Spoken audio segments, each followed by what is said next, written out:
Money FM 89.3, the best of Saturday mornings.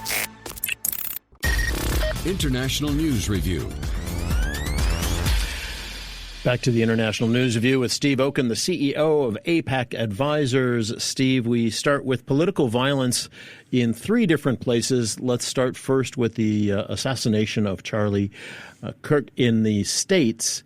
A well-known right-wing pundit. In fact, at one point, President Trump had told him apparently he was one of the three or four most important people to get Trump elected this year by getting out the youth vote. Charlie Kirk, with 31 years old, shot and killed on a U.S. university campus in Utah. The political speech and the violence around it is growing. It has been for years. This is nothing new. Where are we at with that now? It's the political violence in the United States hasn't been this bad since the 1970s. It is a problem on both left and right, and I really fear that the assassination of Kirk is going to accelerate the political violence that we have now, in part because Donald Trump, as president, is looking to use this awful assassination for political purposes and not to bring the country together. It's so hard. You know, everyone agrees, everyone in America agrees that you should be able to give your views and have rational conversations. Charlie Kirk was known for this. You know, he had this program called Prove Me Wrong, where he would go and engage. He's engaged, you know, many, probably hundreds of thousands of college students by now over the years, and going to campuses and just sitting and talking and having these discussions. He has very right-wing views on things. And, of course, many college campuses tend to be a little bit more liberal, younger people, although not entirely. But he has been one of those people, I think, that has engaged young people on the right in a way that had not really been done effectively. When we were in university, there was always the college Republicans, you know, group on campus and the college Democrats on campus, and maybe some other groups too. But they were generally pretty low key, and he really tapped into getting kids excited, especially about right-wing politics. Look, I mean, as you mentioned up front, I mean, you could credit Charlie Kirk with, you know, almost single-handedly putting Donald Trump into the White House. I mean, Trump gained among young men from 2020 to 2024, he gained young men. He won 56% of the vote of young men. This time, just 41% when he ran against Biden. That 15-point swing among young men was a huge reason why Trump won. And what Charlie Kirk had been doing for a decade had been driving those young men, and not just college educated, it was more the non-college educated, into the Trump camp. And what did Charlie Kirk focus on that made him such a, you can use the word successful or certainly effective in doing that? He focused on economic insecurity, but more importantly, he focused on the anxiety that people are finding as we shift racial and ethnic demographics in the United States. He had a very inflammatory tone, a legal tone, no question about it, a constitutional tone, no question about it, an inflammatory tone, no question about it, when it came to political discourse. And he did this extraordinarily well. He was a provocateur. He went into college campuses to engage in this type of debate. It is part of why Trump won, because it was a very attractive message, especially to young men. What do we do, you know, in the U.S. where you've got now there's a suspect in custody, apparently, somebody who was clearly against Charlie Kirk. We don't know anything really much more about him at the moment. But what do you do in a country where there's, you know, 400 million plus guns in a country of 350 million people, and and then you've got mental health issues, and you've got, some of the gun laws are not very strict at all in terms of where you buy, how you buy, who buys.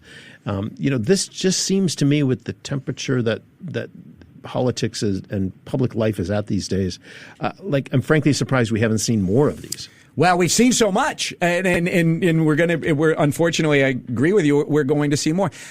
You're not going to fix the gun problem. I mean, you can try, but you're not going to fix the gun problem. So you've got to try and address those other problems that the United States has. You have to give people a reason to say, my life is going to be better. You have to give people a reason on the right, and not talk down to them if you're from the left, but explain to them what are the economic policies that we face. You also have to recognize where the culture is.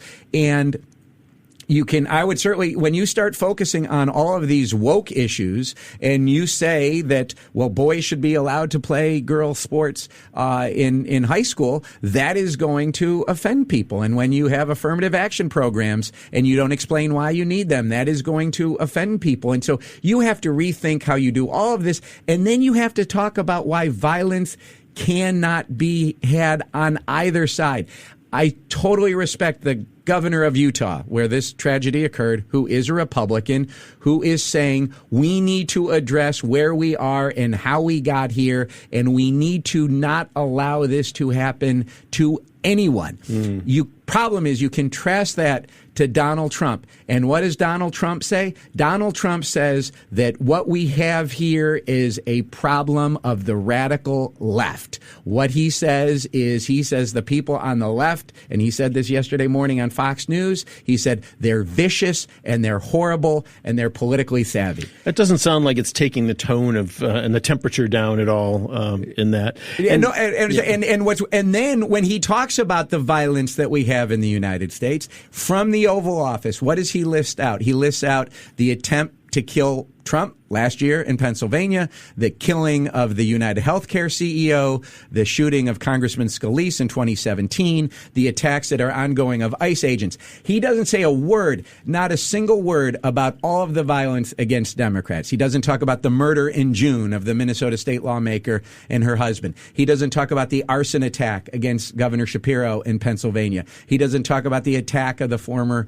of the Paul Pelosi, the husband of the former Speaker of the House, when she was Speaker. He doesn't talk about the attempted murder of my good friend, Gabrielle Giffords in 2011. Yeah. He doesn't mention a single thing. He says this is a left-wing problem, and we have to go after the left. We have to go after the people who fund the left. And my fear is that it's not only going to make the situation worse, because when he goes after the left, you're going to get violence back from the left. It's also going to put the United States into a position where the president is going to continue to amass more power than any president has ever done by pushing beyond any historical norm when it comes to the United States or what the Constitution provides in our system of checks and balances. We've also noticed here in the region, the amazing violence in Indonesia over the past couple weeks, and just this past week in Nepal, dozens of people being killed, the brand new Hilton Hotel basically burning to the ground there because of government regulations, because of government or perceived government corruption. And, we are in an activist mode across much of the world, many parts of the world, and people are just, people are fed up with what the status quo has been. And it's part of what's driving it in the United States is driving it everywhere. And it's the economic insecurity, in particular. You see the growing, wealth divide. Yep.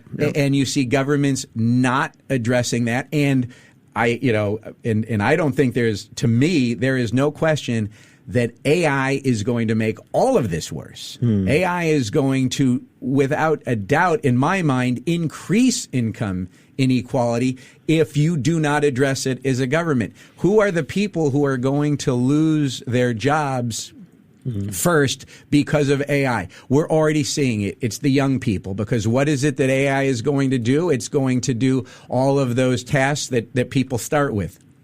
Could be researching, it could be drafting, it could be answering, phone calls, it could be working with consumers, it could be any of those types of entry-level jobs. At this stage of AI, that's where they're going to come first, and that's going to make this violence even worse. And governments, I don't know of any government. Look, Singapore is trying and to figure out what do we do about AI as a society? How do we retrain people? How do we get in front of this? The United States is not doing this. Certainly, I don't think, nor could they have the capabilities in Indonesia or in Nepal to figure out how do we address this. So AI, what we see now, I fear, in Indonesia, in Nepal, what's driving the violence, which we all agree the violence shouldn't be happening, but it's causing it, and yet you're not taking actions to stop it. All right, let's move on to another unbelievable story this week, which was Israel launching a series of strikes targeting Hamas leadership in Qatar. Unprecedented to attack inside the territory of an important U.S. ally, and also the key mediator in the Gaza ceasefire talks. And one Qatari official came out and said that basically kills any chance of hostages being released when you attack inside of Qatar like this.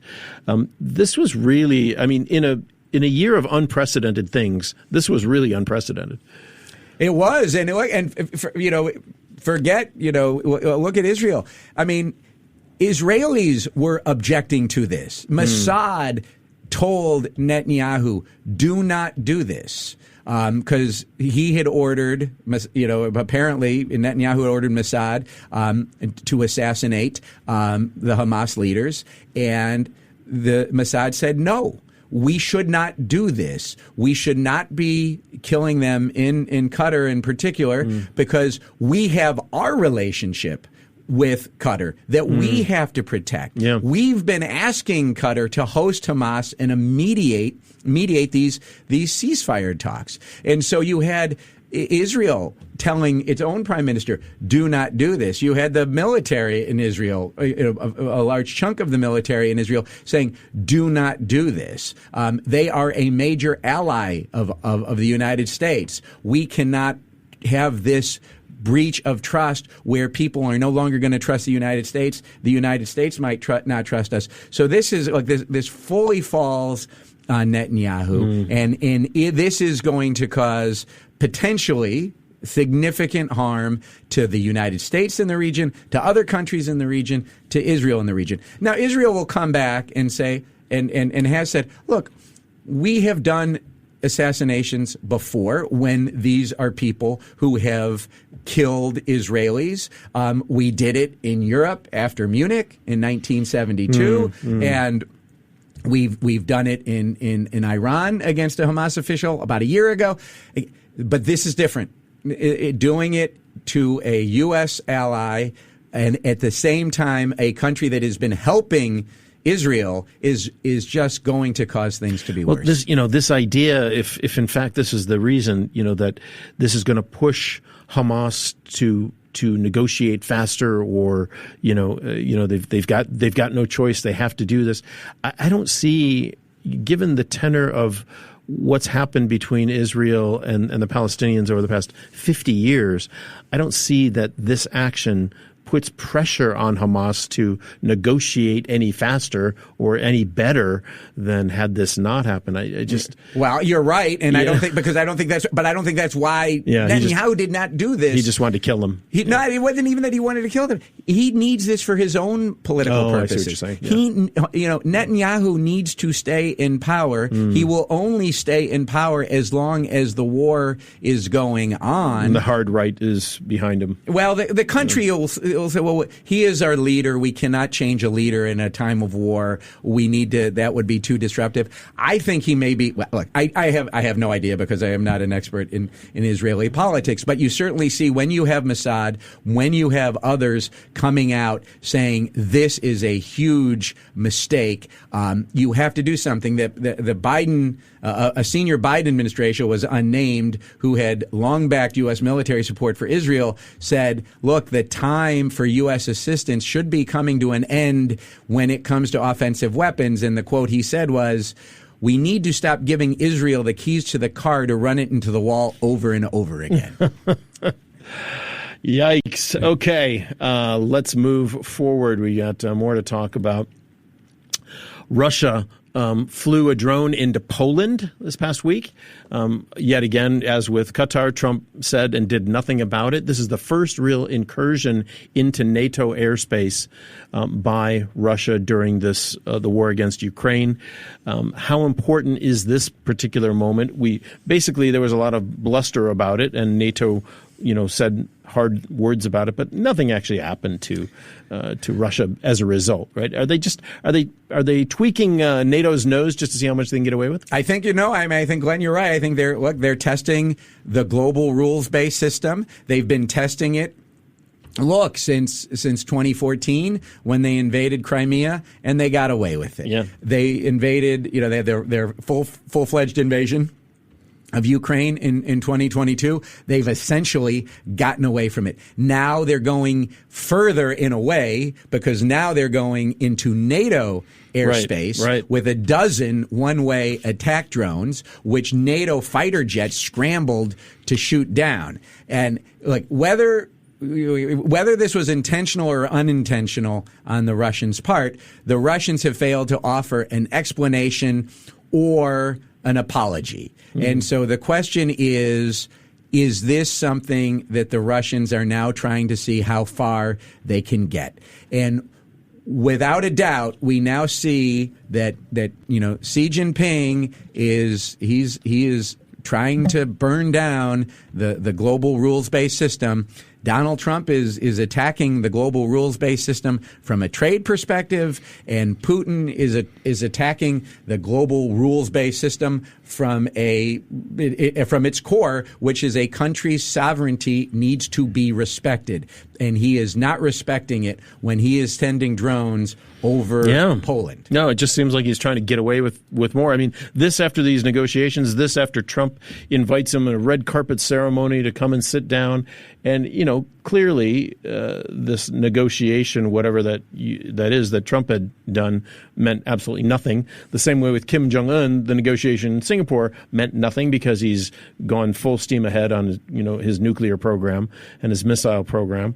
And, at some point, somebody's got to start pushing back on these guys in a way that's meaningful, right? Well, and what could be really frightening is Putin testing NATO's Article 5. NATO Article 5 is if you an attack on one NATO member is an attack on all NATO members. Right. Will the United States view its commitments under Article 5 with Donald Trump in the White House? The polls and others have called for Article 4 to kick in. So Article 4 is the stage before Article 5. Article 4 is we need to have consultations as NATO for what Russia has done, which is this violation of NATO airspace by sending those drones into Poland.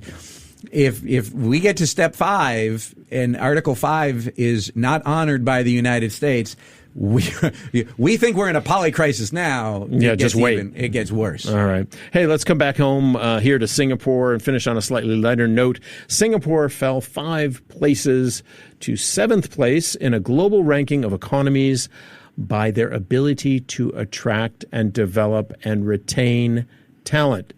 Singapore also lost its status as Asia's top performer in that list, overtaken by Hong Kong, which Switzerland retained its first place position, followed by Luxembourg. So what is this? Is Singapore losing its competitive edge?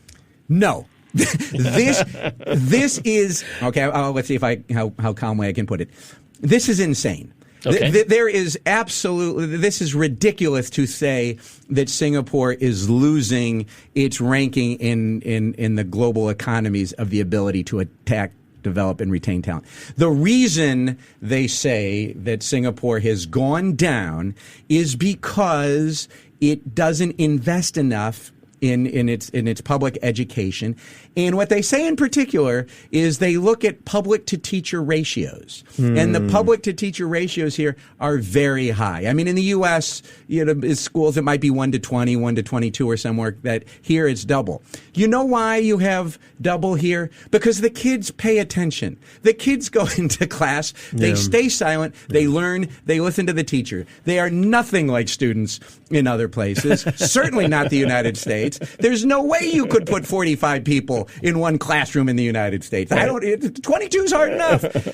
So this is ridiculous. They do not know how good the education system here is. And then they also talk about the lack of public education spending. Well, you know why there may be somewhat of a lack of public education spending? I don't know if there is or isn't. It's because everybody here is spending so much money on tuition by sending their kids to get tutors on everything.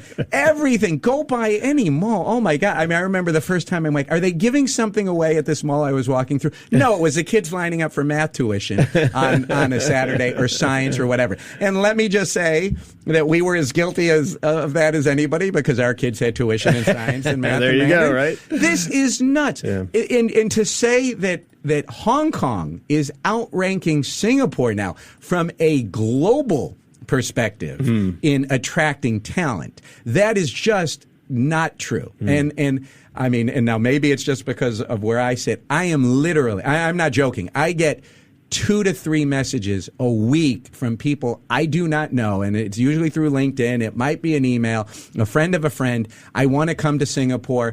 How do I get to Singapore? Singapore is the best place to work. It is globalizing. It is at a geopolitical hub. It's a sustainability hub. It is a finance hub. And to say that Singapore is dropped from 5 spots is crazy. Yeah.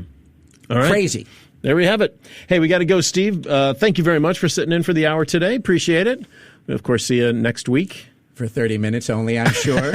we'll try to get you an extra couple minutes. 32 minutes? There you 33? go. There you go. We miss you, Neil. All right. Take care. We'll see you soon. Bye-bye. To listen to more great interviews, download our podcasts at audio.sg or download the audio app. That's AWEDIO, audio at the App Store and Google Play.